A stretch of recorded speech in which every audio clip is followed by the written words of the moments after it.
A public figure is attacked. Within minutes, the reactions split.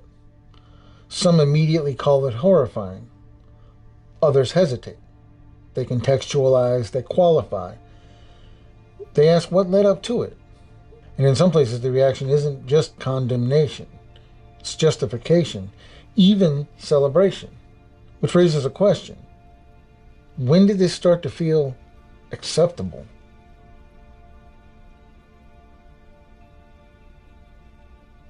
This is the Section 451 brief. This argument has been pressure tested, and in the episode we're going to determine whether it actually holds. Because the claim sounds simple. Calling political opponents Nazis is just rhetoric and doesn't lead to violence. That only works if the language itself isn't doing anything. So that's what we're going to test. Not at the level of intention, but at the level of structure. There's a common way this issue is discussed. Political rhetoric has become more extreme. The language people use to describe opponents has escalated over time. And that escalation is usually taken as a reflection of polarization. But there's a second assumption layered on top of that. Even when the language becomes more severe, it's still just rhetoric. Calling someone a fascist or a Nazi is treated as an expression of intensity, not something that directly drives behavior. And when violence happens, it's attributed to individuals, not the language surrounding them. That's the baseline assumption. Rhetoric exists, but it isn't doing casual work. This episode tests a narrower claim. The left's mainstream use of Nazi, fascist, racist, and other political framing against conservatives is a measurable, under-recognized contributor to political violence against them, and has produced asymmetric effects in recent years. This is not a claim about intent. It doesn't say people want violence. It doesn't say rhetoric is the only cause. It isolates one specific variable and asks whether it plays a role in the outcome. The argument, as it's usually presented, follows a clear line of reasoning. Political language can be harsh, exaggerated, even offensive, but that doesn't make it causal. People hear extreme rhetoric all the time without acting on it. They understand the difference between describing someone in strong terms and being told to do something about it. The language is interpreted, not obeyed, and that distinction matters.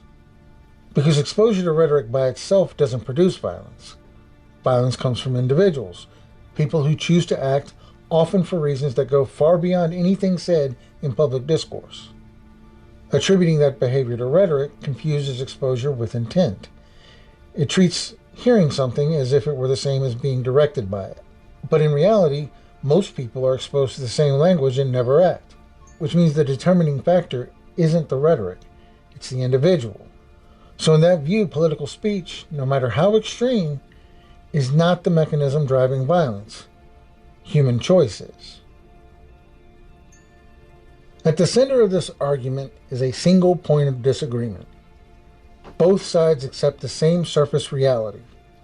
Political rhetoric has become more extreme. Concern about political violence has increased. But they diverge on what connects those two things. Interpretation 1. Rhetoric reflects the environment, but doesn't meaningfully shape behavior. It expresses how people feel. The line between speech and action remains intact. Interpretation 2. Rhetoric does more than reflect the environment. The way political opponents are described changes how they are perceived and alters how people evaluate what happens to them. So the disagreement isn't about tone, it's about causation. Whether rhetoric simply exists alongside behavior, or whether it plays a role in how the behavior becomes justified. So, let's test it. Test 1. Mechanism. If rhetoric doesn't matter, then calling someone a Nazi should function like any other insult. It shouldn't change how people evaluate violence against them. But when we look at the research, that's not what we see. Experimental work on blatant dehumanization led by researchers like Norik Telly and Emile Bruno finds that when people see an opposing group as less than fully human, they become more willing to justify harm against that group. Not because they want violence, but because the target is no longer seen as a normal participant in society. If that mechanism is active, then the language isn't neutral. It shifts the moral framework. And that shift compounds over time. Repeated framing across media, political messaging, and institutional voices reinforces a single interpretation of the target, not just as an opponent, but as a threat. And once something is understood as a threat, the standard for how it can be treated changes. Actions that would normally be rejected start to be reinterpreted not as aggression, but as response. At that point, the boundary between defense and aggression becomes less clear. Result, interpretation 1 fails this test. Test 2, comparative rhetoric, asymmetry check. If the rhetoric is the driver, then similar language should produce similar results. The right uses its own labels, socialist, communist, so we compare them. If these labels function the same way, we should observe similar patterns, similar increases in tolerance, similar incident trends, similar behavior. But they don't operate the same way. Communist or socialist describes an ideology, often negatively, but still within political disagreement. Nazi or fascist does something different. It frames the target as an existential threat, outside the bounds of legitimate participation. That distinction matters. One keeps the argument inside the system, the other pushes the target outside of it, and the outcomes track with that difference. We don't observe a matching, recent surge of right-driven violence tied to communist labeling in the same way. Result? The mechanism isn't just rhetoric. It's the level of moral escalation inside the rhetoric. So, test 3. Label alignment. Imposed versus self-identified. There's another structural difference. Some people on the left openly identify as socialist. The label exists within the system even when it's criticized. But Nazi or fascist doesn't function that way. It's not a category being debated. It's a category being assigned. And once it's assigned, it reclassifies the target as outside acceptable political space. That changes how people respond. Because the label a group can accept doesn't operate the same way as one that removes them from the system entirely. And test 4, asymmetry in outcomes. If the rhetoric were irrelevant, we would expect no clear directional pattern. So we test for one when we look at the data, and a pattern does appear. A 2025 NPR PBS Marist poll found that agreement with statements like violence may be necessary increased, driven primarily by Democrats.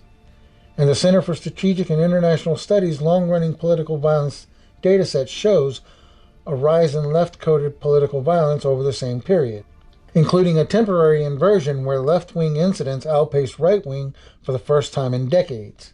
In some cases, reactions to violence aren't just condemnation, but justification or celebration in certain spaces. At the same time, Nazi-fascist framing became mainstream across media, academia, and political discourse.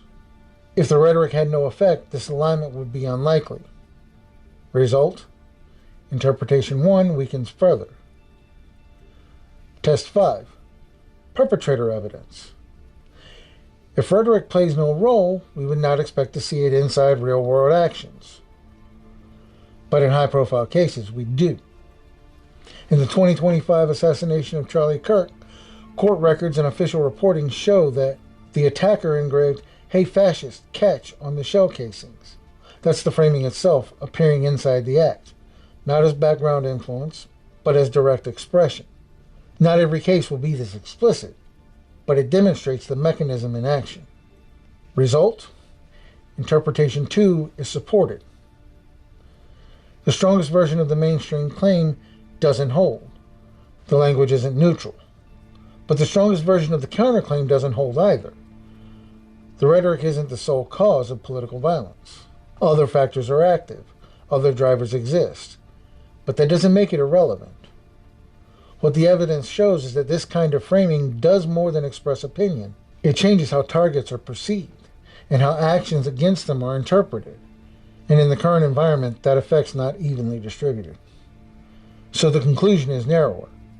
Treating political opponents as existential threats is contributing to a shift in what people are willing to justify, and that shift is showing up in measurable ways. This isn't about banning words. It isn't about silencing disagreement. It's about understanding what certain language does. Because once political opponents are framed as existential enemies, the boundaries shift. And when the boundaries shift, so do the outcomes. That's the standard here. That's how you test the structure. And this is the Section 451 brief.